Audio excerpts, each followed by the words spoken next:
And that's out, and Nyamongya swings across the line. There was no need for that at this stage of the innings. And that puts India on the back foot.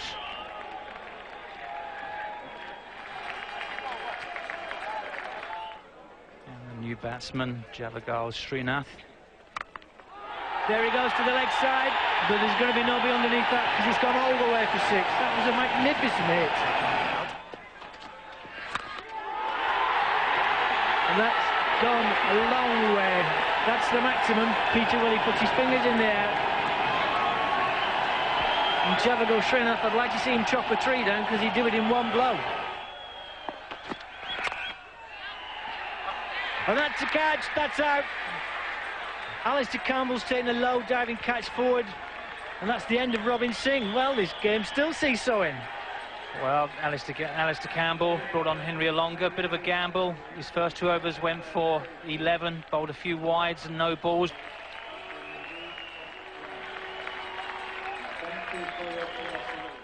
Ronald Cumbley's at the crease, and there's only 10 balls remaining, and India only needs 7 runs to win.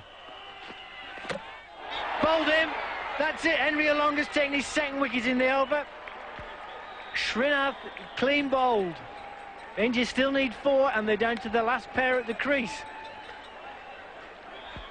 Well, one can't feel that was a poor shot by Srinath. India 249 for 9.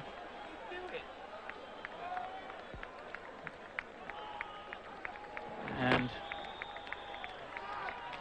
Olonga jumping for joy as Srinath plays all around that delivery.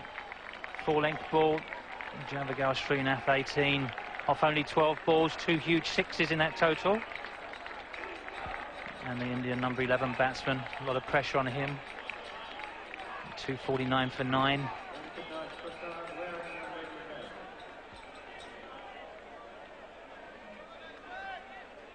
Azharuddin won't be a happy man up there. It's very important that Prasad plays this last ball from Olonga in this over out, so that Anil Kumble faces the first ball the next over, or most of the next over. Very poor cricket played by India at the end here. Got the equation down. And Srinath trying to finish the match in 1 hit. Unfortunately for him, the stumps go flying. Anil Kumble, the non-striker, be hoping that Prasad can keep this ball out. Well, he's going to have to. If he doesn't keep this one out, then it's game, set and match to Zimbabwe.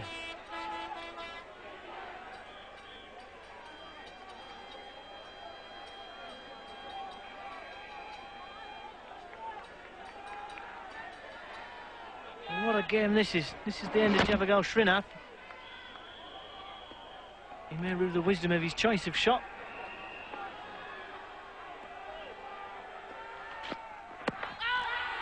He's bound to be, he's out. Peter Willey's decided that that's LBW, and a remarkable win by Zimbabwe. Henry Olonga has cleaned up the tail, and Zimbabwe win by 3 runs. Absolutely astonishing cricket. Henry Olonga coming back on. Who would have thought that this is his 3rd over, 4th over. He's got 3 wickets for 22, 2 for 11 off of his first 2 overs, and David Houghton on the Zimbabwe balcony, ecstatic with that win. Great comeback, and disappointment there for India in a match that they felt that they should have won. Extraordinary stuff at Grace Road, Leicester. India needing 253 to win in 46 overs, bowled out for 249 with an over to spare. Javagal Srinath will be having nightmares about the shot he played for a long while to come. Great stuff for the bowlers, though, and for Henry Olonga in particular. That final over, the penultimate over, yielding 3 wickets to him. And what a great moment for him and also for Zimbabwean cricket. The first black Zimbabwean to play cricket for his country, and he's played a huge part in getting Zimbabwe, well, some would say, on quite a long way down the road, possibly to a Super 6 place.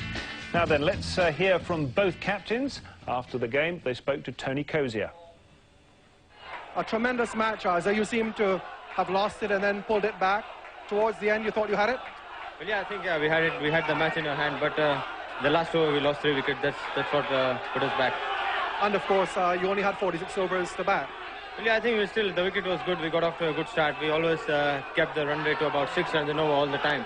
But I think it was quite remarkable that the way Ramesh and Jadeja played. But I think we did not bowl very well, and we did not feel well. Got your breath back? Jeez, yeah, I've seen it all now. I've never seen so many extras in one game. You know, I thought early on we bowled terribly. I mean, there's no other word to describe it. So many extras, so many gimmies, 4 balls. And then, you know, Henry came back at the end and got 3 wickets in the last over. Great game of cricket. The thing is, you brought Henry back. Now, what inspired you to give Henry Olonga that last decisive over? Well, I don't know. Sometimes in cricket, you know, they just say there's no cricketing decision behind it. It's just the gut feeling. You know, I thought if we'd used any of our medium pace or spinners, they would have just nurdled it in singles. So I thought, well, let's give Henry a crack and see what happens. He hasn't had a great day so far. Maybe he'll do something special for us in this over, which he did. Very easy when you just won a game like that. There we are. Henry, you have a bowl, 3 wickets, game, set and match. Extraordinary result for Zimbabwe. Fantastic. I mean, they really deserved their win. I think India looked as though at one stage they had it in total control towards the end. 3 wickets in the last over by Olonga, which was marvellous to see.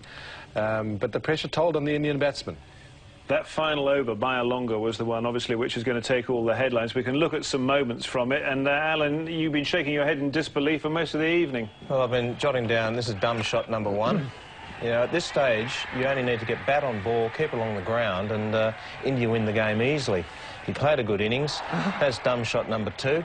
But that's dumb shot number 2. Dumb and dumber. And, I mean, that's just the last wicket, and Henry Olonga, what a great last over. I mean, they're the sort of things you dream of.